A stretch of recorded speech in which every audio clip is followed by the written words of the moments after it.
मैं टीआरपी के लिए कुछ भी नहीं कर रही हूँ। मैं तो यहाँ पे दर्शन करने आई हूँ और मैं मेरी मम्मी के लिए आई हूँ क्योंकि ये 24 तारीख को मेरी मम्मी को 6 महीने हुए हैं, ठीक है। और हर 24 तारीख को मैं एक धार्मिक स्थल पे जाती हूँ, धार्मिक जगह पे जाती हूँ, चाहे वो गंगा हो, हरिद्वार हो, ऋषिकेश हो, वहाँ पे मैं स्नान लेती हूँ। तो ये 24 तारीख को महाकुंभ था, तो मेरे लिए बहुत प्रीशियस डे था और प्रीशियस टाइम था कि मैं मेरी मम्मी के जितना उनको मोक्ष मिल सके उसके लिए मैं यहाँ पे सोचा नहीं है कि मैं अभी तुरंत लूँगी, बिकॉज कल मैं जो माता जी से मिली हूँ उन्होंने मुझे बहुत सारी चीज़ें समझाई है। तो वो चीज़ें समझने के बाद मुझे ये लग रहा है कि मुझे अभी थोड़ी चीज़ें फॉलो करनी पड़ेगी, मेंटल माइंड स्टेबिलिटी करनी पड़ेगी, then only I can go in that mark. देखिए, एयर हॉस्टेस थी, वो मेरा बचपन का एक पैशन था, वो मैंने लाइफ में अचीव किया है। बट ये धार्मिक चीज़ों की तरफ बढ़ने का मेरा एक ही मकसद था, because I loose my mom. मैंने ये अगस्त को मेरी मम्मा को लूज़ किया है और आफ्टर लूजिंग हर मुझे ये लगा है कि लाइफ में जो भी चीज़ है ना, वो आपको धार्मिक चीज़ें और भगवान से ही प्राप्त होगी। अगर आप किसी से डिमांड करोगे, किसी से कुछ मांगोगे, तो आपको नहीं मिलेगा। आपको जो भी चीज़ चाहिए, कुछ भी चाहिए, आप सिर्फ भगवान को बोलिए, वो चीज़ रियल चीज़ है।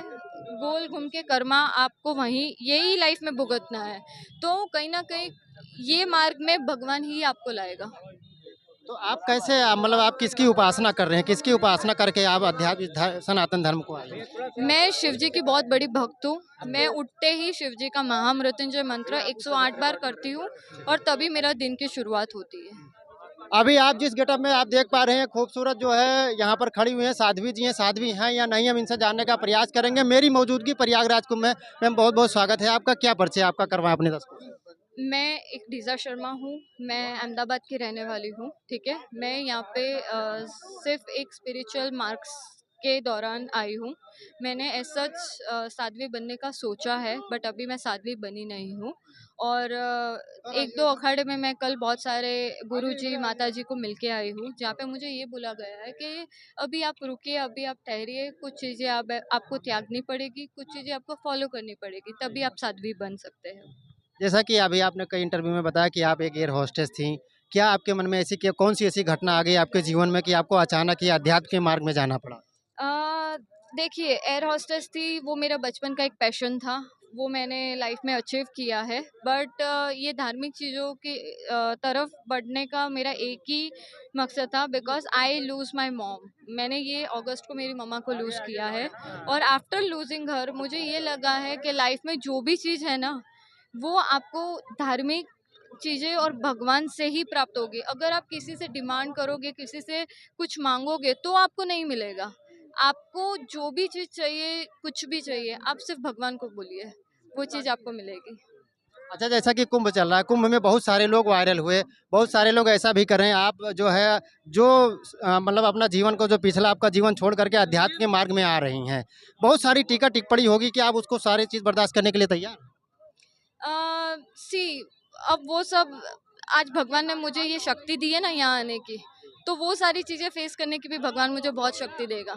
तो वो सारी चीज़ें मेरे लिए एक्सेप्टेबल होगी, चाहे वो लोग मेरे बारे में अच्छा बोले या मेरे लिए खराब बोले। क्योंकि अब मैं लोगों को जा जाके उनके दिमाग और उनके वाणी को कंट्रोल नहीं कर सकती कि आप ये मत बोलिए, ये हजार मुंह है, हजार बातें होगी, लेकिन हम पवित्र है, हम सही है, हमें इससे ज़्यादा कुछ नहीं चाहिए। अच्छा, एक सवाल मेरा आपसे रहेगा कि बहुत सारे धर्म हैं, आप बौद्ध धर्म है, सिख है, जैन है, ईसाई है, इस्लाम है, आपने सनातन को ही क्यों चुना? सनातन एक इतना पवित्र धर्म है, ठीक है। ये धर्म में आने के बाद आपको जो नास्तिक लोग हैं, वो लोग भी कहीं ना कहीं यही सेंचुरी में, यही कर्मा में, क्योंकि सी कर्मा इज रियल। कर्मा एक रियल चीज़ है। गोल घूम के कर्मा आपको वहीं यही लाइफ में भुगतना है। तो कहीं ना कहीं ये मार्ग में भगवान ही आपको लाएगा। तो आप कैसे मतलब आप किसकी उपासना कर रहे हैं? किसकी उपासना करके आप सनातन धर्म को आए हैं? मैं शिव जी की बहुत बड़ी भक्त हूँ। मैं उठते ही शिव जी का महामृत्युंजय मंत्र 108 बार करती हूँ और तभी मेरा दिन की शुरुआत होती है।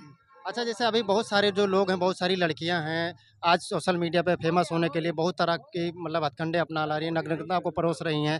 कहीं ऐसा तो नहीं है कि आप भी सोशल मीडिया पे फेमस होने के लिए कुंभ में आकर के एक ज़बरदस्त तरीके से टीआरपी लेने के लिए कुछ कर रही हैं? सी मैं टीआरपी के लिए कुछ भी नहीं कर रही हूँ। मैं तो यहाँ पे दर्शन करने आई हूँ और मैं मेरी मम्मी के लिए आई हूँ क्योंकि ये 24 तारीख को मेरी मम्मी को 6 महीने हुए हैं, ठीक है? और हर 24 तारीख को मैं एक धार्मिक स्थल पे जाती हूँ, धार्मिक जगह पे जाती हूँ। चाहे वो गंगा हो, हरिद्वार हो, ऋषिकेश हो, वहाँ पे मैं स्नान लेती हूँ।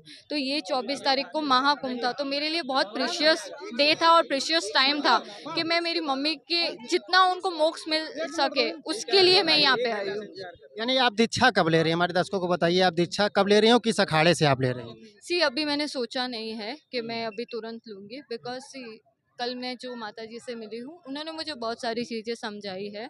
तो वो चीज़ें समझने के बाद मुझे ये लग रहा है कि मुझे अभी थोड़ी चीज़ें फॉलो करनी पड़ेगी, मेंटल माइंड स्टेबिलिटी करनी पड़ेगी, then only I can go in that मार्ग।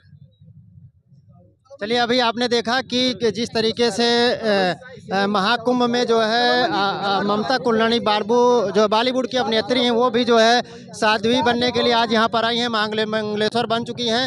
और इसी तरह से कुंभ में लगातार जो है सनातन धर्म के जो लोग हैं, जो युवा हैं या युवतियाँ हैं, वो सनातन धर्म को अपना रही हैं।